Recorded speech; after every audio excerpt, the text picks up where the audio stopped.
പണ്ട് നായനാരെ പിന്നുന്ന കുത്തിയാണ് അങ്ങോട്ട് പോയത് അച്ഛൻ. അവർക്ക് അങ്ങനെയൊന്നുമില്ല. ഇരകൾ സിനിമ കണ്ടിട്ടുണ്ടോ? ഉം. സുകുമാരൻ നിർമ്മിച്ച പടമാണ്. നമ്മുടെ ഗണേഷാണ് നായകൻ. അതെ. അത് കണ്ടാൽ ഏതാണ്ട് മനസ്സിലാവും. അവർക്ക് അങ്ങനെയൊന്നുമില്ല. നമ്മുടെ കാര്യം മതി. പിന്നെ യുഡിഎഫ് ജയിക്കുന്ന കാര്യം അവർക്ക് ഇപ്പോഴും ഉറപ്പില്ല എന്നുള്ളതാണ്. ഇനി ആ വഴി വണ്ടി കറങ്ങി മാണി സാറിന്റെ കോൺഗ്രസിലേക്ക് വരുമോ ബി.ജെ.പിയുടെ വണ്ടി?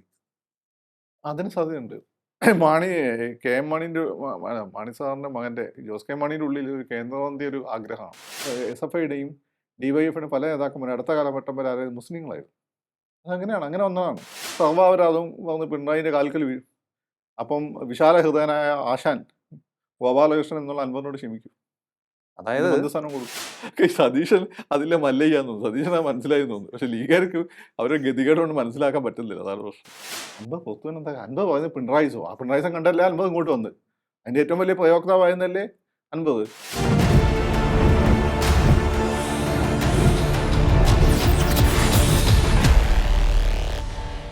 നമസ്കാരം, ടോക്കിംഗ് പോയിന്റിലേക്ക് സ്വാഗതം. നിലമ്പൂർ ഉപതെരഞ്ഞെടുപ്പിന് ശേഷം കേരള രാഷ്ട്രീയത്തിൽ വലിയ ചർച്ചകളാണ് ഇപ്പോൾ നടന്നുകൊണ്ടിരിക്കുന്നത്. UDF വിപുലീകരണം സംബന്ധിച്ചുള്ള ചർച്ചകൾ നടക്കുന്നു. വി.ഡി. സതീശൻ പറഞ്ഞത് 2026 UDF ഒരുക്കി വച്ചിരിക്കുന്നത് വലിയ വിസ്മയങ്ങളാണ് എന്നാണ്. അതിനോടൊപ്പം തന്നെ അടൂർ പ്രകാശ് UDF കൺവീനർ പറഞ്ഞിരിക്കുന്നു UDF വിപുലീകരണം നടക്കുമെന്ന്. അപ്പോൾ ഇത് രണ്ടും കൂട്ടി വായിക്കുമ്പോൾ ആരെയൊക്കെയോ UDFിലേക്ക് പുതുതായി ക്ഷണിക്കുന്നു എന്നുള്ള ധ്വനിയാണ് പുറത്തേക്ക് വരുന്നത്. അത് മാണി കോൺഗ്രസിനെയാണോ, അല്ലെങ്കിൽ കേൾക്കുന്ന ഊഹാപോഹങ്ങൾക്കനുസരിച്ച് CPI ആണോ? CPI അങ്ങനെ ഒരു ചിന്ത മനസ്സിൽ കൊണ്ട് നടക്കുന്നുണ്ടോ? നോക്കാം നമുക്ക് ഏതൊക്കെ തരത്തിൽ ഈ കാര്യങ്ങൾ വരും നാളുകളിൽ സമൂഹം ഏറ്റെടുക്കുമെന്ന്. ഒപ്പം തന്നെ LDFിലെ ചർച്ചകളും ഇവിടെ വരുന്നുണ്ട്. നമ്മോടൊപ്പം ചേരുന്നു രാഷ്ട്രീയ നിരീക്ഷകൻ ശ്രീ ഫക്രുദ്ദീൻ അലി. നമസ്കാരം, ടോക്കിംഗ് പോയിന്റിലേക്ക് സ്വാഗതം. നമസ്കാരം. ആദ്യം UDFിലേക്ക് പോകാം നമുക്ക്. വി.ഡി. സതീശൻ പറഞ്ഞു വിസ്മയങ്ങൾ ഒരുക്കി വെച്ചിട്ടുണ്ടെന്ന്. അദ്ദേഹം ഇപ്പോൾ വളരെ നല്ലൊരു വിജയം നേടിയതിൻ്റെ ആത്മവിശ്വാസത്തിലാണ്. ഒപ്പം തന്നെ UDF വിപുലീകരണം സംബന്ധിച്ചുള്ള സൂചന അടൂർ പ്രകാശം നൽകുന്നുണ്ട് എന്ന് തോന്നുന്നു. ആരെയെങ്കിലും ഒക്കെ പുതുതായി അവർ ഉൾപ്പെടുത്താൻ ശ്രമിക്കും. പക്ഷെ ആരായിരിക്കും അവിടേക്ക് കടന്നു ചെല്ലുന്നത് എന്നുള്ളതാണ്. അവര് രണ്ടുപേരെ പ്രധാനമായിട്ടും ടാർഗറ്റ് ചെയ്യുന്നു എന്നാണ് ഞാൻ അറിഞ്ഞിട്ടുള്ളത്. ഉം. അപ്പൊ അതിൻ്റെ ഉള്ളിലുള്ള നമ്മുടെ സുഹൃത്തുക്കൾ രഹസ്യമായി പറഞ്ഞ കാര്യമാണ്. ആ. അതിൽ ഒരാളെ ഞാൻ പറയുന്നില്ല, കാരണം അത് മീഡിയയിൽ ഇതുവരെ വന്നിട്ടില്ല. പക്ഷെ മറ്റേത് ഞാൻ ഈ പറഞ്ഞ കിട്ടുന്ന രഹസ്യങ്ങളൊന്നും നമ്മളാളാൻ വേണ്ടി മറ്റുള്ളവർ പറയാറില്ല. അത് ഇന്റഗ്രിറ്റിയുടെ പ്രശ്നമാണ്. അപ്പം രണ്ടാമത്തെ വെച്ചാൽ ജോസ് കെ മാണിയാണ്. ജോസ് കെ മാണി പക്ഷേ ഞാൻ എന്തുകൊണ്ട് പറയുന്നത് വെച്ചാൽ ജോസ് കെ മാണി എന്നെ ഇന്നലെ പറഞ്ഞു ഞങ്ങളില്ല. അതെ അതെ അതെ അത് പറഞ്ഞിരിക്കുന്നു. പറഞ്ഞതുകൊണ്ട് പിന്നെ നമുക്കത് പറയാം. ജോസ് കെ മാണിനെ കിട്ടാൻ വേണ്ടി അവർ ശ്രമിക്കുന്നുണ്ട് കാര്യമായിട്ട്. ഉം, ഉം. ചർച്ചകൾ നടക്കുന്നുണ്ട്. ജോസ് കെ മാണി ഇന്നില്ലാന്ന്. പക്ഷേ ജോസ് കെ മാണിക്ക് മാണി സാറിന് വേറൊരു കാര്യമുണ്ട്. ഇന്നിപ്പോൾ ജോസ് കെ മാണി ഞാൻ കോട്ടയത്തിനാണ് പോകുന്നത് വെച്ചാൽ മനസ്സിലാക്കണം അയാൾ തിരുവനന്തപുരത്താണ് വന്നതെന്ന്. ഓഹോ. മനസ്സിലായില്ലേ? അത് മാണി സാറിന്റെ തന്ത്രമാണ്. അത് ജോസ് കെ മാണിന്റെ കയ്യിലുണ്ട്. ഉം, ഉം. UDFിന്റെ ആവുമല്ലേ രാജ്യസഭാ സീറ്റ് മേടിച്ചു. അത് കഴിഞ്ഞിട്ട് LDFിലേക്ക് വന്നു.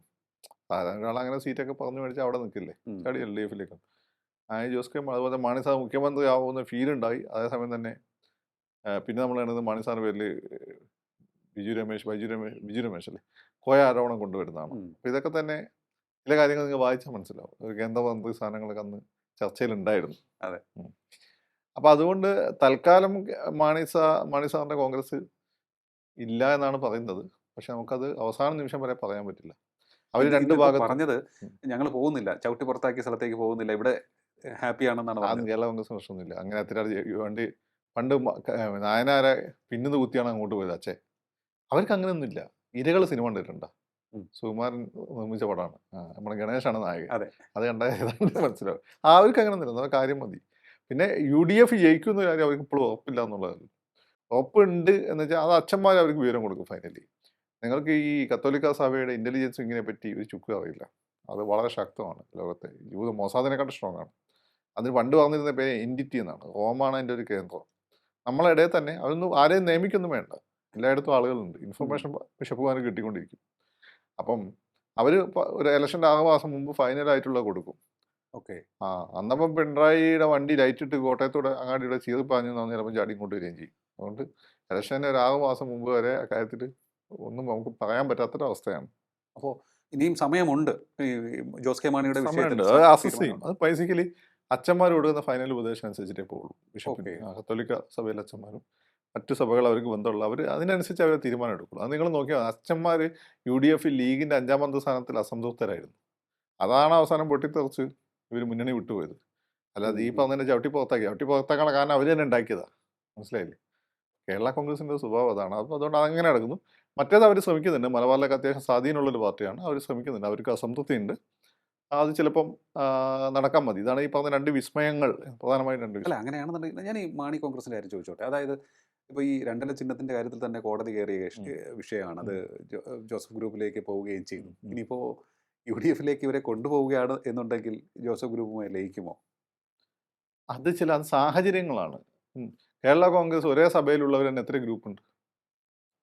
അപ്പോൾ അതെന്ന് വെച്ചാൽ സാഹചര്യങ്ങളാണ്. എനിക്കെന്ത് കിട്ടും, എനിക്കൊരു പൊതുവായൊരു ഭീഷണി വന്നു കഴിഞ്ഞാൽ അവർ ഒരുമിച്ച് നിൽക്കും. ഇപ്പം ലീഗ് അപ്പുറത്ത് ശക്തി വായിക്കുന്നുള്ള ഭീഷണിയിൽ നിന്നാണ് ഇവർ ഒരുമിച്ചത്. പക്ഷേ പിന്നെന്ത് ചെയ്തു? പിന്നെ ഏതാണ്ട് അവനവൻ്റെ താല്പര്യങ്ങൾ തേടിപ്പോയി. ഇനിയൊരു പൊതുശത്രു വരികയാണെങ്കിൽ സാധ്യതകൾ അങ്ങനെയാണ് വരുന്നതെങ്കിൽ അവർ യോജിക്കും, ഇല്ലെങ്കിൽ അവർ പരസ്പരം തമ്മിലടിക്കും. പക്ഷെ തമ്മിലടിച്ച് കഴിഞ്ഞാൽ 52 കഷ്ണം ആക്കിയാൽ അവർ കല്യാണപ്പരയിലേക്ക് ഇന്ന് വർഷം കെട്ടിപ്പിടിച്ച് ആയെ കുടിച്ച് പോവുകയും ചെയ്യും. കേരള കോൺഗ്രസ് ജീവിക്കാൻ ഏറ്റവും നല്ല പാർട്ടി കേരള കോൺഗ്രസ്സാണ്. അല്ല UDF-ലേക്ക് വരികയാണെന്നുണ്ടെങ്കിൽ അവർക്ക് ഈ എനിക്ക് തോന്നുന്നു ഈ കോട്ടയത്ത് നിന്ന് അല്ലെങ്കിൽ ഈ മധ്യ കേരളത്തിലേക്കുള്ള ഒരു സ്വാധീനം തിരിച്ചു പിടിക്കാനുള്ളൊരു സംഭവമാണ്. അത് കേരള കോൺഗ്രസിൻ്റെ കാര്യം എന്ന് വെച്ചാൽ ഇപ്പം വോട്ട് ചെയ്യുന്ന ആരും നിങ്ങൾ നോക്കണം. പുതിയ പിള്ളേരൊക്കെ വോട്ട് ചെയ്യുന്ന മലബാറിലും തിരുവനന്തപുരത്തൊക്കെ ഉള്ളൂ. സെൻട്രൽ ട്രാവൻകൂറിലൊന്നും പുതിയ പിള്ളേരൊന്നും അങ്ങനെ വലിയ രീതിയിൽ, എസ്പെഷ്യലി ഈ മിഡിൽ ക്ലാസ് വീട്ടിലെ പിള്ളേരൊന്നും വോട്ട് ചെയ്യാൻ പോകുന്നില്ല. ഈ കോളനിയിലേക്കുള്ള പാവങ്ങളൊക്കെ വോട്ട് ചെയ്യാൻ പോകും. അവിടെ ഇപ്പോഴും വോട്ട് ചെയ്യുന്നത് ഈ സഭയുമായിട്ട് ചേർന്ന് നിൽക്കുന്ന ഏതാണ്ട് നമ്മളെ ഏജും അതിൻ്റെ മുകളിലുള്ള ആളുകളാണ്. അപ്പോൾ അവരുടെ ഇടയിൽ കേരള കോൺഗ്രസിന് സ്വാധീനമുണ്ട്. അവിടുത്തെ പുതിയ പിള്ളേരൊന്നും അവിടെ ഇല്ല. എല്ലാ അമേരിക്കൻ ലണ്ടനിലൊക്കെയാണ്. അവിടുത്തെ ഇലക്ഷനുസരിച്ച് MP-മാരൊക്കെയാണ് അവർ ചെയ്യുന്നത്. അപ്പോൾ അവരുടെ ഇടയിൽ ഇപ്പോഴും സഭയ്ക്കൊക്കെ ഒരു സ്വാധീനം. കേരള കോൺഗ്രസ് മാണിസാണ്. ഇപ്പോൾ കേരള കോൺഗ്രസ് പലതുണ്ടെങ്കിലും പായസത്തിൽ ഏറ്റവും നല്ലത് നമ്മൾ അമ്പലപ്പുഴ പാൽപ്പായസം എന്ന് പറയും. അതേപോലെ തന്നെയാണ് ഈ കേരള കോൺഗ്രസ് പലതുണ്ടെങ്കിൽ മാണിസാറാണ് കേരള കോൺഗ്രസ്. ഓക്കെ. അപ്പോൾ ആ മാണിസാറിനുള്ള വെയിറ്റേജ് ഉണ്ട്. അപ്പോൾ മാണിസാറിൻ്റെ പാർട്ടിക്കും ഇനി ആ പാർട്ടി ഇല്ലാത്ത സ്ഥലങ്ങളാണെങ്കിൽ മാണിസാറിൻ്റെ പാർട്ടി എവിടെ നിൽക്കുന്നു അവർക്ക് കിട്ടുന്ന കുറച്ച് വോട്ടുണ്ട്. അത് രഞ്ജിത്തിൻ്റെ ഏതോ സിനിമയിൽ ബ്ലാക്കിലാന്ന് തോന്നുന്നു മമ്മൂടി സാറിൻ്റെ വീട്ടിലെ വേലക്കാരി പറയുന്നുണ്ട്, ഞങ്ങളെ മാണി സാർ മുഖ്യമന്ത്രി ആയിട്ട് മരിക്കാൻ. ആ ഒരു വികാരമാണ് അവർക്ക് അത് സംബന്ധിച്ചത്. ഓക്കെ. അപ്പോൾ എന്തായാലും നമുക്ക് കാത്തിരിക്കാം ഈ ഏത് തരത്തിൽ നീക്കുപോക്കുകൾ നടക്കുന്നു എന്നുള്ളത് സംബന്ധിച്ച്. എനിക്ക് തോന്നുന്നു ഈ സഭയ്ക്ക് ഫക്രുദ്ദീൻ പറഞ്ഞ പോലെ സഭയ്ക്ക് ഒരു പ്രധാനപ്പെട്ട പങ്കുണ്ട് ഈ ഈ കാര്യത്തിൽ. ക്രിസ്ത്യാനികളെ മുസ്ലിങ്ങളെ ഒരു വലിയൊരു ഗുണമെന്ന് വെച്ചാൽ ഈ സമുദായങ്ങളിൽ ഏതാണ്ട് 50% കൂടുതൽ ആളുകൾ, മുസ്ലിംസിന് കൂടുതലാണ്, ഈ സാമുദായിക നേതാക്കന്മാർ പറയുന്നത് കേൾക്കും. ഹിന്ദുക്കളെ ഏറ്റവും വലിയ ദൗർബല്യം എന്താ പറയുക? സാമുദായിക നേതാക്കന്മാർക്ക് ഒരു വലിയ വിലയൊന്നും കൊടുക്കരുത്. അതുകൊണ്ടാണ് ക്ലച്ച് പിടിക്കാത്തത്. സത്യം. വെള്ളാപ്പള്ളി സുകുമാരൻ പറയുന്നത് കൃത്യമായി കേട്ടാൽ അതിനനുസരിച്ച് വോട്ട് ചെയ്താൽ വോട്ട് ബാങ്കാണ്. അത് ചെയ്യുന്ന ആളുകളുണ്ട്. ഇപ്പം കരയോഗ നായന്മാർ സാറ് പറയുന്നത് കേൾക്കും. പിന്നെ അതുപോലെ തന്നെ കരയോഗ ഈഴവരുണ്ട്. അത് നിങ്ങളെ തിരുവിതാംകൂർ ഈഴവന്മാർ ഭയങ്കര അഹങ്കാരികളാണ്. പക്ഷേ ഈ കൊല്ലം, ആലപ്പുഴ, തൃശ്ശൂരൊക്കെ ഉള്ള ഗ്രാമപ്രദേശത്ത് അവർ ഈ പറഞ്ഞ SNDP യൂണിയൻ പറയുന്നത് കേൾക്കും. അങ്ങനെയുള്ള മറ്റുള്ളവരും വന്നു കഴിഞ്ഞാൽ മാത്രമാണ് സമുദായത്തിൻ്റെ വിലപേശൽ ശക്തി കൂടുള്ളൂ. അത് പണ്ട് വെള്ളാപ്പള്ളി സാർ വന്നിട്ടുണ്ട്.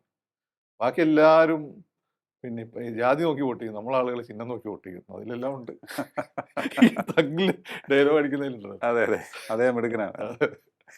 അല്ല ഈ നിലമ്പൂർ ഈ BJP സ്ഥാനാർത്ഥിയെ നോക്കുകയാണെന്നുണ്ടെങ്കിൽ ജോസഫ് ഗ്രൂപ്പിൽ നിന്നും തെറ്റിപ്പിരിഞ്ഞ ആളിനെയാണ് അവർ സ്ഥാനാർത്ഥിയാക്കിയത്. ഇനി ആ വഴി വണ്ടി കറങ്ങി മാണി സാറിൻ്റെ കോൺഗ്രസിലേക്ക് വരുമോ BJP-യുടെ വണ്ടി? അതിന് സാധ്യതയുണ്ട്. KM മാണിൻ്റെ മാണി സാറിൻ്റെ മകൻ്റെ ജോസ് കെ മാണിയുടെ ഉള്ളിൽ ഒരു കേന്ദ്രമന്ത്രി ഒരു ആഗ്രഹമാണ്.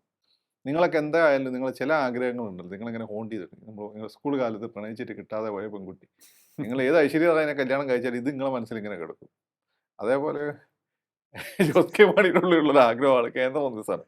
BJP ആണ് അവർക്കൊരു കേന്ദ്രമന്ത്രി സ്ഥാനം കൊടുത്താൽ നഷ്ടമൊന്നുമില്ല. 2 തവണ BJPക്ക് അവർ തെളിയിച്ചു കൊടുത്താണ് ഞങ്ങൾ പറയുന്നത് ഞങ്ങൾ വോട്ട് ചെയ്യും എന്നുള്ളത്. വോട്ട് വരും. ഒന്ന് ഗുജറാത്ത് കലാപം കഴിഞ്ഞ ഉടനെയാണ് മൂവാറ്റുപുഴയല്ലേ ലോക്സഭാ മണ്ഡലം PC തോമസ് ജയിച്ചത്. അത് ഇത്തവണ സുരേഷ് ഗോപി ജയിച്ചെങ്ങനെ? അച്ചായന്മാരുടെ വോട്ട്, നായർ വോട്ടുണ്ട്, ഇഴ വോട്ടൊക്കെ ഉണ്ട്. പക്ഷേ ക്രൂഷ്യലായത് അവിടെ അച്ചായന്മാരുടെ വോട്ടാണ്. അതാണ് അതിൻ്റെ പ്രതിഫലമാണ് നമ്മുടെ അച്ചായന് ജോർജ് കുര്യന് കിട്ടിയ മന്ത്രിസ്ഥാനം. അതെ.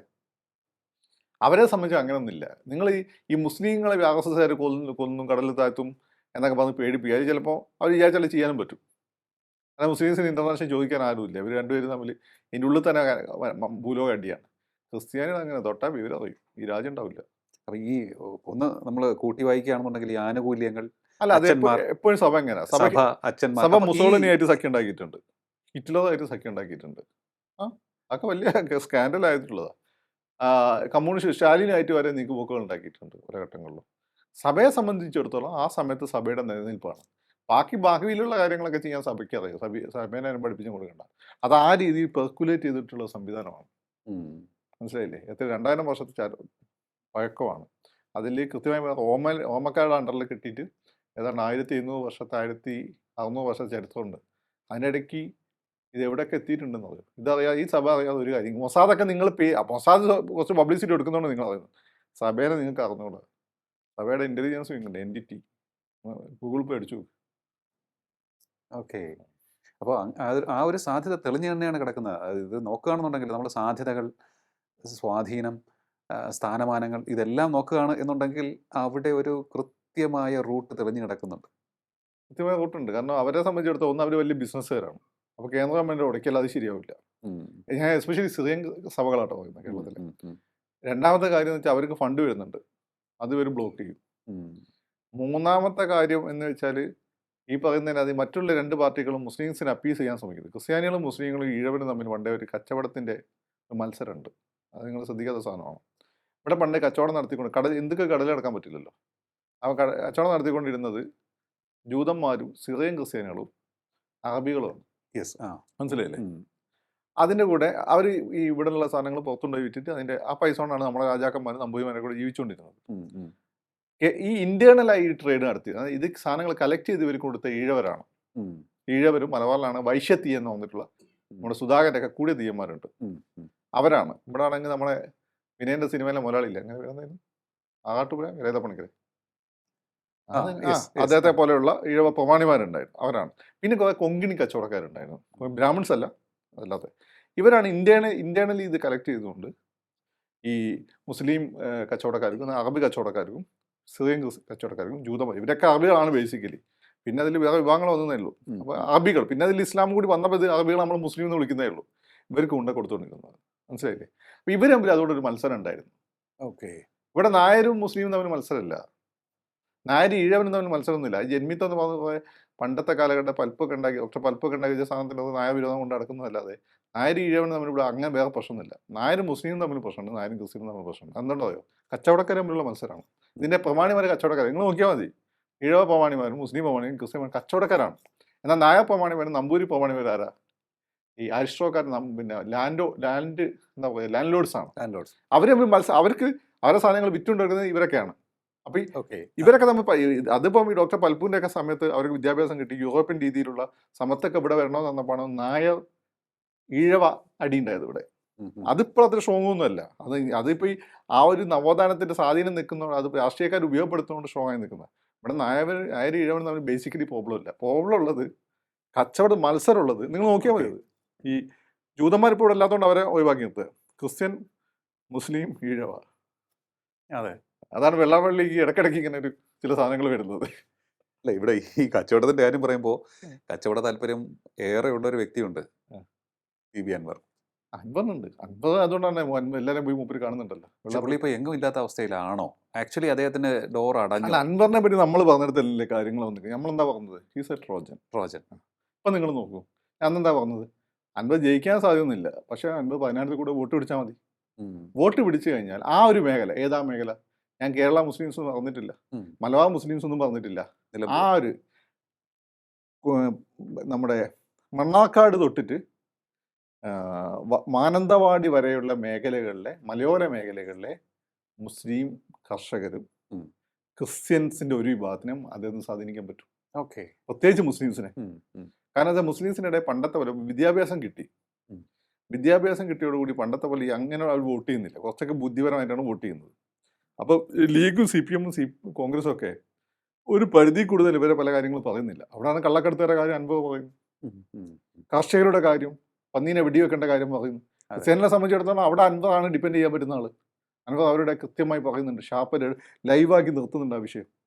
അപ്പോൾ അൻവർ കുറച്ച് വോട്ടുകൾ ആ രണ്ട് കമ്മ്യൂണിറ്റി പിടിച്ചു മാറ്റി കഴിഞ്ഞാൽ പണ്ടത്തെ പോലെ 20,000 30,000 വോട്ടിന് ജയിക്കുന്ന അവസ്ഥ മലബാറിലെ അല്ലെങ്കിൽ മുസ്ലിം മേഖല പല സ്ഥലങ്ങളിൽ UDF ഇപ്പം ഇല്ല. കാരണം മുസ്ലിം ഈ ബാബറി മസ്ജിദിന് ശേഷം വന്നിട്ടുള്ള പിള്ളേർ നല്ലൊരു പങ്കും BJPക്കാർ തല്ലാൻ വന്നാൽ അത് പ്രിവെൻറ്റ് ചെയ്യാൻ പറ്റുന്ന ഒരേ ഒരു ടീം CPM ആണ് എന്നുള്ളത് തോന്നല് കുറേ ആളുകളെങ്കിലും നല്ല ഞാൻ പറഞ്ഞ ഒരു 30% ഇവരുടെ കുടുംബങ്ങൾ SFI ആയി വന്നിട്ടുണ്ട്. ഇപ്പം നിങ്ങൾ നോക്കിക്കഴിഞ്ഞാൽ CPMൻ്റെ പല SFIയുടെയും DYFയുടെ പല നേതാക്കന്മാരും അടുത്ത കാലഘട്ടം വരെ ആരായത് മുസ്ലിങ്ങളായിരുന്നു. അതങ്ങനെയാണ്, അങ്ങനെ വന്നതാണ്. അപ്പം ഇപ്പോഴുള്ള സ്റ്റേറ്റ് പ്രസിഡന്റ് അല്ലാന്ന് തോന്നുന്നു, എനിക്ക് ഞാൻ ശ്രദ്ധിച്ചില്ല അടുത്ത ഇലക്ഷൻ, അടുത്തല്ല അവരുടെ സമയമാണ്. അപ്പം അതുകൊണ്ട് പല സ്ഥലങ്ങളും 10 തൊട്ട് 5 തൊട്ട് 10 വരെ 1000 വോട്ടിനാണ് ജയിക്കുന്നത്. അവിടെ 50 ഒരു 3000 അല്ല 5000 വോട്ട് പിടിച്ചു മാറ്റി നിർത്തി കഴിഞ്ഞാൽ അവിടെ LDF ജയിക്കും. അപ്പം അവിടെ സീറ്റ് വന്ന UDF ഇവിടെ എത്ര സീറ്റ് നേടിയിട്ടും കാര്യമില്ല. അതാണ് അവരുടെ ഗെയിം പ്ലാൻ. അല്ല, ഇത് അന്ന് തന്നെ പറഞ്ഞതാണ് ഫക്രുദ്ദീൻ, ഇത് പിണറായിയുടെ ട്രോജനാണെന്ന് സംശയമുണ്ടെന്ന്. ഇനി ഈ ട്രോജന്റെ അവസ്ഥ ഇനി എന്താവും? അല്ല, അതാ ഞാൻ പറഞ്ഞത്. ഇനിയിപ്പോൾ നിങ്ങൾ ചോദിക്കുന്ന ഒരു കാര്യം എന്ന് വെച്ചാൽ ഈ പറയുന്ന പോലെ ഈ എങ്ങനെ കോൺഗ്രസ് ഇവരെ ഇയാൾ എടുത്താൽ എന്ത് ചെയ്യും? സതീശൻ എടുക്കില്ല എന്ന് ഇവർക്ക് അറിയാം.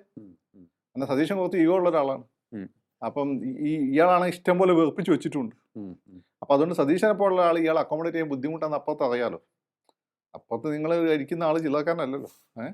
അപ്പം അത് ഇനിയിപ്പോൾ രണ്ട് എന്ന് വെച്ചാൽ ഇങ്ങനെ അദ്ദേഹം ഒന്നെങ്കിൽ ചിലപ്പോൾ ഒറ്റയ്ക്ക് ചിലപ്പോൾ ജയിക്കാം, പറയാൻ പറ്റില്ല. അങ്ങനെ റാലിയും പോയിന്റ് എന്ന് വെച്ചാൽ ഒന്ന് ഈ പറഞ്ഞിട്ടുള്ള അൻവറിൻ്റെതായ സ്വാധീനമുള്ള കുറേ ആളുകൾ, രണ്ടാമത്തത് മുസ്ലിം കമ്മ്യൂണിറ്റി ഇവിടെ STPI PDP അവിടെ കുറവാണ്, ജമാഅത്ത് ഇസ്ലാമി ആഭിമുഖ്യമുള്ള ആളുകൾ, ഇവരൊക്കെ തന്നെ അവർക്ക് ഈ മറ്റ് രണ്ട് കൂട്ടർക്കും BJPനോട് പൂർണ്ണമായിട്ട് എതിരേൽക്കാൻ പറ്റില്ല എന്നുള്ളതുകൊണ്ട് ശക്തമായി കൂടെ നിൽക്കുന്ന, പിന്നെ അൻവറിൻ്റെ ഒരു ഗുണമുണ്ട്, CPM പോലെ ഫീൽഡിൽ അടിക്കും. അൻവറിൻ്റെ ബാക്ക്ഗ്രൗണ്ട് അതാണ്. അപ്പം അങ്ങനെ ആൾക്കുമ്പോൾ അൻവർക്കാണ് നല്ലതെന്ന് അവർ വിചാരിക്കും. അപ്പോൾ ഈ വോട്ടൊക്കെ സൈലൻ്റായിട്ട് അങ്ങോട്ട് പോകും. പിന്നെ ഈ വിവാദം ഒന്നും പെടാത്ത കുറച്ചാൾ അൻവർ പറയുന്നതിൽ ശരിയില്ലേ, അൻവറിനെ പറ്റിച്ചില്ലേ, CPM ആദ്യം കൊണ്ടുപോയി അൻവറിനെ പറ്റിച്ചു, കോൺഗ്രസ്സുകാർ അദ്ദേഹത്തെ ഇറക്കി വിട്ട് നാറ്റിച്ചു. ഇയാൾ വലിയ കുടുംബക്കാരനുമാണ്, നമ്മളവിടെ മുസ്ലിംസിൻ്റെ കുടുംബമൊക്കെ വലിയ ഫാക്ടറാണ്. അൻവറിനെ നാറ്റിച്ചു, അല്ല അൻവറിനെ അപമാനിച്ചു എന്നൊക്കെ വികാരം വരും. അപ്പം എന്ത് ചെയ്യും? ചിലപ്പോൾ ഇദ്ദേഹം ജയിക്കാം.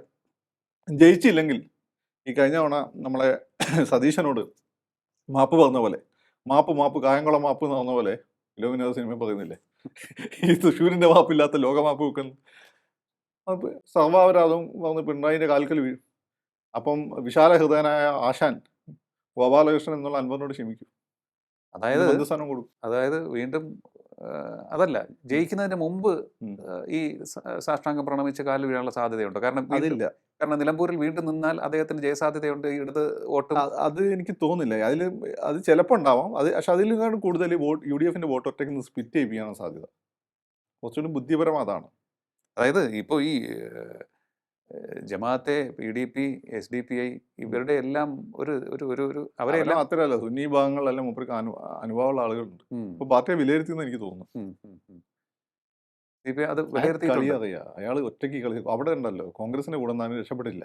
കോൺഗ്രസ് പുറത്തുപോയ ആളുകൾ വെച്ചാൽ അബ്ദുൾ റഹ്മാൻ രക്ഷപ്പെട്ടു എന്ന് വെച്ചാൽ അബ്ദുൾ റഹ്മാൻ പാവമായതുകൊണ്ടും ആണ്. ഇയാളെ പോലെ വ്യക്തിത്വമുള്ള ആൾ രക്ഷപ്പെടില്ല. അബ്ദുൾ റഹ്മാൻ വ്യക്തിത്വം അല്ല എന്നല്ല ഞാൻ പറഞ്ഞു, ഇദ്ദേഹം കുറച്ചിട്ട് പവർഫുള്ളായിട്ട് ആർട്ടിക്കുലേറ്റ് ചെയ്യുന്ന ആളാണ്. അബ്ദുൾ റഹ്മാൻ അങ്ങനെയൊന്നും മിണ്ടില്ലല്ലോ. അപ്പം അങ്ങനെ പ്ലെയറായി വന്ന ഒരാളാണ്. സുരേഷ് ഗോപിനെ കൊണ്ട് ഞാൻ നിങ്ങളോട് മുമ്പ് പറഞ്ഞിട്ട്, സുരേഷ് ഗോപി പ്ലെയറാണ്. എവിടെ എന്ത് പറയണം സുരേഷ് ഗോപിക്ക് അറിയാം. അങ്ങനെ അത്രയും വന്നത്. അപ്പം അതുപോലെ തന്നെ വന്ന ഒരാളാണ് അൻവർ. അല്ല, ഞാൻ വീണ്ടും ചോദിച്ചോട്ടെ, അപ്പം അങ്ങനെയുള്ള ഒരു അൻവറിനെ തിരിച്ചറിയുന്ന ഒരാൾ, അപ്പം ട്രോജൻ അയച്ച ആളിന് എന്തായാലും ട്രോജന്റെ ഗുണം അറിയാമല്ലോ. അപ്പം ഇനിയിപ്പം അദ്ദേഹം ആഗ്രഹിക്കുന്നുണ്ടാകുമോ ഇനിയിപ്പം ഈ UDF എന്ന കോട്ടയ്ക്കകത്ത് കയറി അവിടെ ഈ ട്രോജൻ നാശം വിതയ്ക്കണം എന്ന് ആഗ്രഹിക്കുന്നുണ്ടാകുമോ എന്നാണ് എനിക്ക് തോന്നുന്നത്. അപ്പൊ ഇനിയും ട്രോജന്റെ ദൗത്യം കഴിഞ്ഞില്ല. ദൗത്യം ഇത് തുടക്കല്ലേ. ഇങ്ങനെ തന്നെ സംഭവിക്കൂ എന്ന് ഓൾറെഡി കാൽക്കുലേറ്റ് ചെയ്തിട്ടുണ്ടാവും. കാരണം സുധാകരൻ അടുക്കില്ല, സുധാകരനല്ല, അതുകൊണ്ട് സതീശൻ അടുക്കില്ല. അപ്പം സ്വാഭാവികം ഇപ്പം കടുത്ത് കളിപ്പി. ഇപ്പം അൻവർ ശക്തനാണ്, പണ്ടത്തെ പോലല്ല, ശക്തനാണ്. അപ്പൊ അടുത്ത ഇലക്ഷനിൽ, പഞ്ചായത്ത് ഇലക്ഷനിൽ കുറെ സീറ്റുകൾ തോൽപ്പിച്ചാൽ മതി. അന്നപ്പം ഇപ്പം തന്നെ ചർച്ച തുടങ്ങിയിട്ടുണ്ട്, അൻവറിനെ വില കുറച്ച് കണ്ടു. അങ്ങനെയാണ് ഇലക്ഷന്റെ മുമ്പ് തന്നെ വേണമെങ്കിൽ സാഹചര്യം, അത് ഏതാണ് അവർക്ക് ഏറ്റവും ഗുണകരം നോക്കി അവർ തീരുമാനിക്കാൻ സാധ്യത. ഇലക്ഷന്റെ മുമ്പ് തന്നെ അൻവറിനെ ചിലപ്പോൾ തിരിച്ചെടുക്കാം മുന്നണിയിൽ. CPMന് ബുദ്ധിമുട്ടൊന്നുമില്ല. പിന്നെ കുഞ്ഞാലിനെ കൊന്നു എന്ന് പറഞ്ഞിട്ട് വേട്ടയാടിയ ആര്യാടനെ കുറച്ച് കാലം 5-10 വർഷം കഴിഞ്ഞപ്പോൾ അവിടുത്തെ സ്ഥാനാർത്ഥിയായി ജയിപ്പിച്ച ആളുകളാണ് CPM. EMSന്റെ കാലഘട്ടത്തിൽ അവർക്ക് അത് ബുദ്ധിമുട്ടുള്ള കാര്യമൊന്നുമല്ല. BJPയിലും RSSലും അവർക്ക് ഇമ്പോസിബിളായ ഒരു കാര്യമില്ല. കേരളത്തിലെ CPMലും ഇന്ത്യയിലെ RSS BJPയിലും ഇമ്പോസിബിളായ ഒരു കാര്യമില്ല. സുഗ്രാം ഇന്ത്യയിലെ അഴിമതിക്ക് ജയിലിൽ പോയ ഒരേ രാഷ്ട്രീയക്കാരനാണ്. രണ്ടുപേരുണ്ട്, അതിൽ ഒന്ന് സുഗ്രാം ആദ്യം പോയ. സുഗ്രാമായിട്ട് സഖ്യം ഉണ്ടായിട്ടാണ് ഉത്തരാഖണ്ഡ് പിടിച്ചത്. ഞാൻ ചോദിച്ചോട്ടെ, അപ്പോൾ CPM പോലൊരു പാർട്ടി ജനങ്ങൾ ഇത് കാണില്ലേ എന്ന്? അങ്ങനൊന്നും ജനങ്ങളാകാതെ ആ പാർട്ടിക്ക് അതിനുള്ള മിഷൻ ഉണ്ട് ബോധ്യപ്പെടുത്താൻ. ഇല്ലേ ബോധ്യപ്പെട്ടത് പാർട്ടി വിശ്വസിച്ചുള്ളൂ. ജനങ്ങളെ സംബന്ധിച്ച് അവർക്ക് ജീവിച്ചു പോകണം. അവരാക്കി വിടും. അവർക്ക് അപ്പനാപ്പനേ ഉള്ളൂ. പണ്ടായിരുന്നു പണ്ട് കൊല്ലം സ്റ്റാൻഡിൽ നിന്ന് ഒരാളെ കാണാതായി, മദ്യദുരന്തം ഉണ്ടായി, കള്ളക്കടത്ത് നടത്തി എന്നൊക്കെ പറഞ്ഞുകൊണ്ട് ആളുകളെ നല്ല മുന്നണിനെ തോൽപ്പിക്കുന്ന പരിപാടി ഇപ്പം അതില്ല. അതിൻ്റെ കഴിഞ്ഞ തവണ സ്വപ്ന തോൽപ്പിക്കണ്ടേ, തോൽപ്പിച്ചില്ലല്ലോ. അല്ല, ഇപ്പോഴും ഒരു മൂന്നാം ടേം ആ ദൃശ്യപരിധിക്കുള്ളിലുണ്ട് അല്ലേ? ഒരു ടൈറ്റ് കോമ്പറ്റീഷൻ തന്നെയാണ് കാണുന്നത്. പക്ഷെ കോമ്പറ്റീഷൻ ടൈറ്റാണ്, അതറിയാം. ഈ കോവിഡ് വരാനില്ലല്ലോ തൽക്കാലം, സ്വഭാവമില്ല. ആ കോമ്പറ്റീഷൻ ടൈറ്റാണ്. അതിന് കണക്കാക്കിയാണ് അൻവറിനെ അങ്ങോട്ട് വിട്ടെന്ന് എനിക്ക് തോന്നിയത്. നമ്മളെന്ന് പറഞ്ഞതാണ്. Okay okay. അപ്പോൾ അത് അനുകൂലമാക്കാൻ അതിന് ഏറ്റവും വലിയതിൽ കയറി തന്നെ അടിക്കണം. റിയാസിനെ ആക്രമിക്കുന്നു എങ്കിലേ ഒരു വിശ്വാസത വരുള്ളൂ. അത് മറ്റേ നമ്മളെ ഇത് പറഞ്ഞ പോലെയാണ്, ദശമൂലം താമം അടിച്ചു വിടുന്ന പോലെ. ഇനി നമ്മൾ എന്ത് ചെയ്യും മല്ലയ്യ. സതീശൻ അതിലെ മല്ലയ്യാന്ന് തോന്നുന്നു. സതീശനാ മനസ്സിലായി തോന്നുന്നു. പക്ഷെ ലീഗുകാർക്ക് അവരെ ഗതികേട് കൊണ്ട് മനസ്സിലാക്കാൻ പറ്റുന്നില്ല, അതാണ് പ്രശ്നം. ദാറ്റ്സ് ഒരു തീർച്ചയായിട്ടും ഒരു സാധ്യതയുള്ള നിരീക്ഷണമാണ് കേട്ടോ. ഇത് വളരെ ഫാർ റീച്ചിങ് ആയിട്ടുള്ള, എങ്കിലും തള്ളിക്കളയാൻ സാധിക്കാത്ത, എൻ്റെ ഒരു വൈൽഡ് മനസ്സിന് തള്ളിക്കളയാൻ സാധിക്കാത്ത നിരീക്ഷണമാണ്. എന്താ സംഭവിച്ചാലേ, ഞാനത് കഴിഞ്ഞ ഒരു 10 വർഷം CPM-ന്റെ എനിക്ക് ഭയങ്കരമായിട്ട് അബദ്ധം പറ്റിപ്പോയത്. ഞാൻ നടത്തിയ പ്രൊഡിക്ഷൻ ഞാനേ പറഞ്ഞിട്ടുള്ളൂ. അതായത് കോൺഗ്രസ് അല്ലാത്ത ആളുകൾ അരുവിക്കര ശബരി ചെയ്യുമെന്ന്. ഞാനതിൽ എൻ്റെ പ്രവചനം ശരിയായി വളരെയധികം ആഹ്ലാദിച്ചിരുന്നു. അത് കഴിഞ്ഞിട്ട് പഞ്ചായത്ത് ഇലക്ഷനും ഒക്കെ വന്നപ്പോൾ നെക്ക് നിൽക്കുന്നു. പിന്നെ നോക്കിയപ്പോഴാണ് എനിക്ക് മനസ്സിലായി അരുവിക്കര വലിയ തോറ്റു കൊടുത്തതാണ്. ഞങ്ങൾ ഭയങ്കര പ്രവർത്തിക്കുന്ന ഒരു ഫീൽ ഉണ്ടാക്കിയിട്ട് ഉമ്മൻചാണ്ടി സാറിന് അഹങ്കാരം കൂടി. ഉമ്മൻചാണ്ടി സാർ ഒരിക്കലും അഹങ്കരിക്കാത്ത മനുഷ്യരായിരുന്നു. അഹങ്കാരം കൂടിയപ്പോൾ അത് പാർട്ടിയിലും മീഡിയ അദ്ദേഹത്തിനെതിരായി, പാർട്ടിയിൽ അദ്ദേഹത്തിൻ്റെ ശത്രുക്കൾ കൂടുതൽ ശക്തരായി. അങ്ങനെയാണ് കടുംപെട്ട് എന്നുള്ളത് സുധീരനെ വളരെ മുമ്പേ, ഞാൻ വെള്ളാപ്പള്ളി സാറിന് ഏറ്റവും ബഹുമാനിക്കുന്ന കാര്യം എന്താ, സുധീരനെ വളരെ മുമ്പേ റെക്കഗ്നൈസ് ചെയ്ത് തരുമില്ല, കൊലം മുടിക്കുക അയാൾ. ആ കടുംപെട്ട് പ്രയോഗമാണ് അന്ന് ഉമ്മൻചാണ്ടി സാറിന് ഏറ്റവും വലിയ പണി കിട്ടിയത്. അതല്ലെങ്കിൽ എ ഗ്രൂപ്പുകാരല്ല ചെയ്തത്. അപ്പം അങ്ങനെ വന്നിട്ട് എന്ത് ചെയ്തു, സൈക്കോളജിക്കലായിട്ട് ഒരു വല്ലാത്ത പോയിന്റിൽ ഇവരെ കൊണ്ട് എത്തിച്ചു. എന്നിട്ട് ഉമ്മൻചാണ്ടി സാർ ജയിക്കുമെന്നൊരു അവസ്ഥ ഉണ്ടാക്കിയപ്പോൾ ആഭ്യന്തര വകുപ്പ് കൈകാര്യം ചെയ്തത് പിന്നെ അദ്ദേഹത്തിൻ്റെ ഗ്രൂപ്പല്ലല്ലോ. അങ്ങനെ ജിഷ കേസ് വരുന്നു. ജിഷ കേസിൽ അന്ന് സെൻകുമാർ സാർ ഐഡന്റിഫൈ ചെയ്ത ആളെ തന്നെ ഇപ്പോൾ ഇവർ പിടിച്ചത്. അയാളാണോ പ്രതി എന്നുള്ള വേറെ കാര്യം, അത് കോടതി തീരുമാനിക്കട്ടെ. പക്ഷെ അന്ന് സെൻകുമാർ സാറിന് വേണമെങ്കിൽ അറസ്റ്റ് ചെയ്യാമായിരുന്നു. പക്ഷേ സാർ അറസ്റ്റ് ചെയ്തില്ല. എന്തുകൊണ്ട്? സാറിന് നിർദ്ദേശം കിട്ടിയാലും സാറിന് അറസ്റ്റ് ചെയ്യാം. സാറിനെ പറ്റി ഒന്നും ഉണ്ടാവില്ല. ഞാൻ എൻ്റെ ചർച്ച സാറിനോട് ചോദിച്ചതാണ്. സാറിന് അറിയാം, സാർ ആവശ്യമില്ലാതെ സംസാരിക്കില്ല. അപ്പോൾ അത് നിങ്ങൾ മനസ്സിലാക്കിയാൽ മതി എങ്ങനെയാണ് സംഭവിച്ചത്. ആ ജിഷ കേസ് വന്നതോടുകൂടിയാണ് ഇലക്ഷൻ മാറുന്നത്. പിന്നെ അവിടെ അന്ന് വിവാദം ഉണ്ടാക്കിയ ലേഡി, അതിന് മുമ്പേ അവരെങ്ങനെ ഏതൊക്കെ കേസ് പെട്ടു, ഏത് സമയത്ത് അവർ രക്ഷപ്പെട്ടു എന്നൊക്കെ നിങ്ങൾ ആലോചിച്ച് കഴിഞ്ഞാൽ നിങ്ങൾക്ക് ഈ കേരളത്തിലെ രാഷ്ട്രീയത്തിലെ ഈ ചതുരംഗക്കളി മനസ്സിലാവും. അതുകൊണ്ട് അൻവറിൻ്റെ കേസ് വന്നപ്പോൾ ഞാൻ നോക്കും, അൻവർ ഒരു കാരണമില്ലെന്ന് അൻവർ പുറത്തു പോയാൽ. എന്താ കാരണം നിങ്ങൾ പറ. അവിടെയാണ് ഞാൻ സംശയിച്ചത്. എന്താണ് കാരണം? അൻവർ പുറത്തു തന്നെ എന്താ? അൻവർ പറയുന്നത് പിണറായിസോ, ആ പിണറായിസം കണ്ടല്ലേ അൻവർ ഇങ്ങോട്ട് വന്ന്. അതിൻ്റെ ഏറ്റവും വലിയ പ്രയോക്താവായിരുന്നല്ലേ അൻവർ. പ്രധാന ഷാജനേരെ മീശ ഒരിക്കുന്നു, ബിനു ബി ജോണിന് തെറി പറയുന്നു, ജയശങ്കർ സാറിൻ്റെ തലയിൽ എന്തൊക്കെ ഒഴിക്കുമെന്ന് പറയുന്നു. ഇതൊക്കെ അല്ലേ? അല്ല, ഈ അൻവറിനൊപ്പം തന്നെ നമ്മൾ നോക്കേണ്ടത് ഈ വരുന്ന തിരഞ്ഞെടുപ്പിനോടനുബന്ധിച്ച് വീണ്ടും ഉയർന്നു വരാൻ സാധ്യതയുള്ള UDF-ൽ, കോൺഗ്രസിൽ ഉയർന്നു വരാൻ സാധ്യതയുള്ള ചില പേരുകൾ എൻ്റെ മനസ്സിലേക്ക് പോകുന്നതാണ്. അതായത് ഇപ്പോൾ പറഞ്ഞ ശ്രീ VM സുധീരൻ, മുല്ലപ്പള്ളി രാമേന്ദ്രൻ, ഒന്നും വരില്ല. MM ഹാസനുണ്ട്, ടീം വരും. കാലഘട്ടം കഴിഞ്ഞു. രമേശ് വരാൻ മതി, കോളീസ് വണ്ടി ഇപ്പോൾ ഓടുന്ന പോലെ. ബാക്കി മറ്റേ കമ്പാസറൊക്കെ അതാണ്. അത് വന്നിട്ട് വല്ല ആഭ്യന്തര മന്ത്രിയല്ല, അല്ല റവന്യൂ മന്ത്രി കഴിക്കേണ്ടി വരും ജയിച്ചാൽ. അത് ശരി. അപ്പോൾ ഒരു ലീഡർഷിപ്പ് അല്ലെങ്കിൽ വി ഡി സതീശൻ മാറി മറ്റൊരാൾ പ്രതിപക്ഷ നേതൃസ്ഥാനത്തേക്ക് വരാൻ സാധ്യതയുണ്ടോ തിരഞ്ഞെടുപ്പിന് മുൻപ്? സാധ്യത കുറവാണ്. വി ഡി സതീശനിലാണ് ഇപ്പോൾ ആളുകൾക്ക് പ്രതീക്ഷ. ഈ കോൺഗ്രസ്സുകാരെ മാത്രം വിചാരിച്ച ജയിക്കെങ്കിൽ കഴിഞ്ഞ തവണ ജയിക്കില്ലായിരുന്നോ? നാട്ടുകാർ വിചാരിക്കണ്ടേ? കോൺഗ്രസ് അനുഭവമുള്ള ആളുകൾ വിചാരിക്കണം. അവരിപ്പം പറയുന്നത് വി ഡി സതീശൻ. അതിന് ശശി തരൂർ ഉണ്ടായിരുന്നു, അയാളപ്പം തള്ളിക്കളഞ്ഞു. വി ഡി സതീശനാണ്. അല്ല, വി ഡി സതീശൻ്റെ സക്സസ് റേറ്റ് 100% ആണ്. പിന്നെ അയാൾ പിണറായിക്ക് പറ്റിയ നേതാവാണ് എന്നുള്ളൊരു ഫീൽ ഉണ്ടാക്കുന്നത്, നിലപാടുള്ള ആളാണ് ഫീൽ ഉണ്ടാക്കുന്നത്. അയാളുടെ കൂടെ പണ്ടേ ഹരിത MLA-മാരുടെ ടീമിലുണ്ടായിരുന്ന ഷാഫി, വിഷ്ണുനാഥ്, ഇവരൊക്കെ അവരാണ് ഇയാളെ കൂടെ ഉള്ളത്. പഴയ ഗ്രൂപ്പ് ഇപ്പം ഇല്ല കോൺഗ്രസ്സിൽ. ഇനിയിപ്പം എന്റെ ഇലക്ഷൻ കിട്ടി പതിവ് പോലെ പിന്നെ സോമൻ പണ്ട് സിനിമ പറയുന്നില്ലേ ഇതില് കമ്മീഷണറില് വടക്കുള്ളവൻ പൂണൂല് വെട്ടുന്ന പൂണൂലിട്ട് ഇറങ്ങി വരുമ്പോൾ തെക്കുള്ളവൻ മേൽമുണ്ടായി ചരയെ കെട്ടി ഓച്ചാനിച്ച് നിന്ന് കൊടുത്തല്ലേ പറ്റൂ നിന്ന് കൊടുത്തു എന്ന് പറയുന്നില്ലേ അതേപോലെ നിന്ന് കൊടുക്കുന്ന അവസ്ഥ പണ്ടായിരുന്നു. ഈ രീതിയിൽ ഇനി സംഭവിച്ചാല് വി.ഡി. സതീശൻ അവിടെ തൃണമൂലം ഉണ്ടാക്കും. ഓക്കെ. പിന്നെ ഒരു മര്യാദയില്ലേ? ഗൈജു ചോദിച്ച പോലെ ഒറ്റൊന്നിനും മര്യാദയില്ലേ? ഇവിടെ ആളുകൾ അടുത്ത ഇലക്ഷൻ വോട്ട് ചെയ്യുന്നത് പ്രധാനം വി.ഡി. സതീശനെ കണ്ടിട്ടായിരിക്കും. ആയിരിക്കും. കാരണം ഒരു സ്ട്രോങ് നേതാവ്. വി.ഡി. സതീശൻ ഒറ്റ പ്രശ്നമേ ഉള്ളൂ, കോൺഗ്രസിന്റെ സപ്പോർട്ട് ചെയ്യുന്ന ചില എലിമെന്റ്സിന് വി.ഡി. സതീശനെ താല്പര്യമില്ല. അത് ചില പ്രസ്താവനകളുണ്ടാ മാക്കൊന്ന് കൺട്രോൾ ചെയ്യുന്നത് ശരിയാവും. പിണറായിക്ക് വലിയൊരു പാർട്ടി ഉണ്ട്, വി.ഡിക്ക് അതില്ല. ഒരു അവരെ പിന്നെ എന്താ സപ്പോർട്ട് രണ്ട് വിഭാഗങ്ങൾ സെൻട്രൽ, ഒന്ന് സിറിയൻ ക്രിസ്ത്യാനികളും വേറെ നായസുമാണ്. ഇതിൽ ഇവരെ ഏതെങ്കിലും വിവാദം പണിക്കി കഴിഞ്ഞാൽ അപ്പത്ത് ഉണ്ടാക്കി കാര്യമില്ല, ഇപ്പത്ത് ഒലിച്ചു. ഓക്കെ. പിണറായി ആണെങ്കിൽ അവിടെ കയറാൻ വേണ്ടിയിട്ട് നല്ല കളിയും കളിക്കുന്നുണ്ട്. ഓ അത് ശരി. അല്ല നമ്മളിപ്പോൾ പിണറായിയുടെ ടീമിലേക്ക് നോക്കുമ്പോൾ ഓക്കെ, വേറൊരു കാര്യം കൂടി. ഇപ്പം പിണറായിയെ പറയുന്ന പേര് ക്യാപ്റ്റൻ എന്നുള്ള രീതിയിലാണല്ലോ വിശേഷിപ്പിക്കുന്നത്. ഇപ്പോൾ ഇവിടെ സതീശനെ ക്യാപ്റ്റൻ എന്ന് വിശേഷിപ്പിക്കുന്നത് അവിടുത്തെ മറ്റ് യുവ നേതാക്കൾക്കൊന്നും ഇഷ്ടമല്ലെന്ന് തോന്നുന്നു. നമ്മുടെ കുഴൽനാടനൊക്കെ വന്നു കഴിഞ്ഞു ക്യാപ്റ്റൻ എന്നുള്ള പേര് അങ്ങ് ഒഴിവാക്കണം, ഒരാളല്ല UDF എന്നാണ് സതീശൻ പറഞ്ഞു. സതീശനൊന്നും പറഞ്ഞില്ല. കുഴൽനാടൻ വന്ന് കാര്യം നോക്കണ്ട, കുഴൽനാടൻ അങ്ങനെ പലതും പറയും. ചിലതൊക്കെ കാര്യം ഉണ്ടാവും, ചിലതൊക്കെ അത്രയേ ഉള്ളൂ. ഇനി നമുക്ക് ക്യാപ്റ്റൻ്റെ ടീമിലേക്ക് പോകുമ്പോൾ അവിടെ MV ഗോവിന്ദൻ വിമർശന വിധേയനാവുകയാണ്. ഗോവിന്ദനാണ് അല്ലെങ്കിൽ അദ്ദേഹം നടത്തിയ പരാമർശമാണ് LDFന് ക്ഷീണമുണ്ടാക്കിയത്, നിലമ്പൂർ തെരഞ്ഞെടുപ്പിൽ തിരിച്ചടിക്ക് കാരണമായതെന്നാണ് പറയുന്നത്. വോട്ടെടുപ്പിന് തലേദിവസം ഈ RSS പാപ്പേനെ കത്തിക്കില്ലേ എല്ലാ വർഷവും ഈ 31-ാം തീയതി ഡിസംബറിൽ.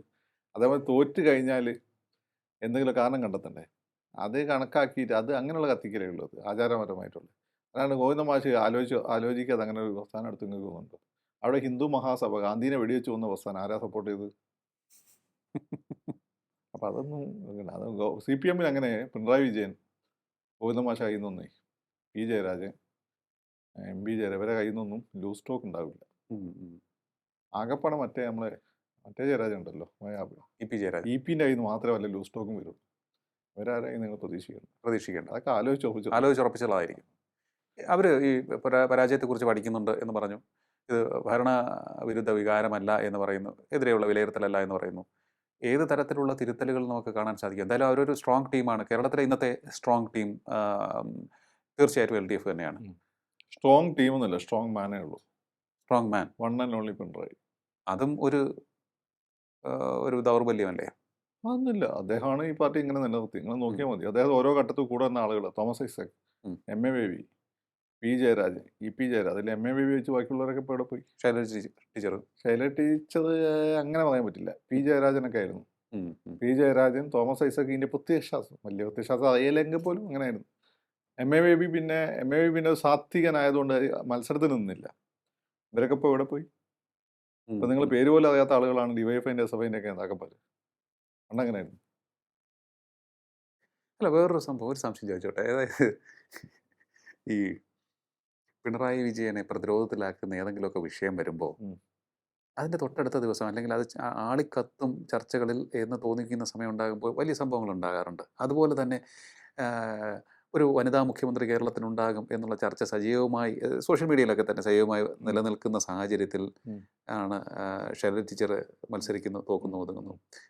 അതുപോലെ തന്നെ സ്വരാജ് ഒരു കീ പോസ്റ്റിലേക്ക് വന്നേക്കും 2026 എന്നൊക്കെ ഉള്ള ചർച്ച നടക്കുന്നതിനിടയിലാണ് മത്സരിക്കുന്നു, തോക്കുന്നു. അപ്പോൾ ഈ നടക്കുന്ന ചർച്ച ഇങ്ങനെയാണ്. അതായത് ഏതെങ്കിലും ഒരാൾ, പ്രമുഖ വ്യക്തി തനിക്കെതിരെ വരും എന്ന് തോന്നിക്കഴിഞ്ഞാൽ അവരെ ഒതുക്കുക പല രീതിയിലായിരിക്കും. P. ജയരാജനെ തോൽപ്പിച്ച് ഒതുക്കി, ശൈലജ ടീച്ചറെ ഒതുക്കിയതാണോ തോൽപ്പിച്ചൊതുക്കിയത്, ഇപ്പോൾ സ്വരാജിനെയും ഒതുക്കി എന്നൊക്കെയുള്ള.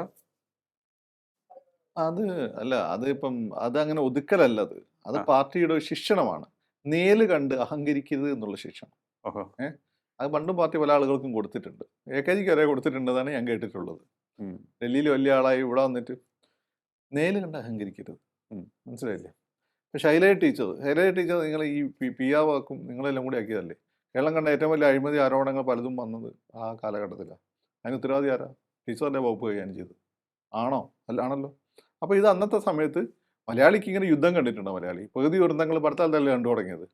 അപ്പോൾ ഇത് കാണാത്ത മലയാളിക്ക് സിനിമയിൽ കണ്ട ഈ സാധനങ്ങളെ കണ്ടാൽ അപ്പോൾ ഒരാൾ മന്ത്രിയായിട്ട് നിൽക്കുന്നു, അപ്പോൾ അവരെ പറ്റി ടീമുണ്ടായിരുന്നു. അവരൊക്കെ പിണറായി ഇപ്പം മാറ്റി ആരോഗ്യ വകുപ്പിൽ. അവർ ന്യൂ മീഡിയ എന്നായി കൈകാര്യം ചെയ്യുന്നത്. അവരുണ്ടാക്കിയ സംഭവമല്ലേ ടീച്ചറമ്മ. അങ്ങനെ അല്ലാതാണ് ടീച്ചറമ്മ അങ്ങനെ മുമ്പ് കൂത്തുപറമ്പ് തോറ്റു, അങ്ങനെ വടകര തോറ്റു. അതാണ് ഒരു കാര്യം.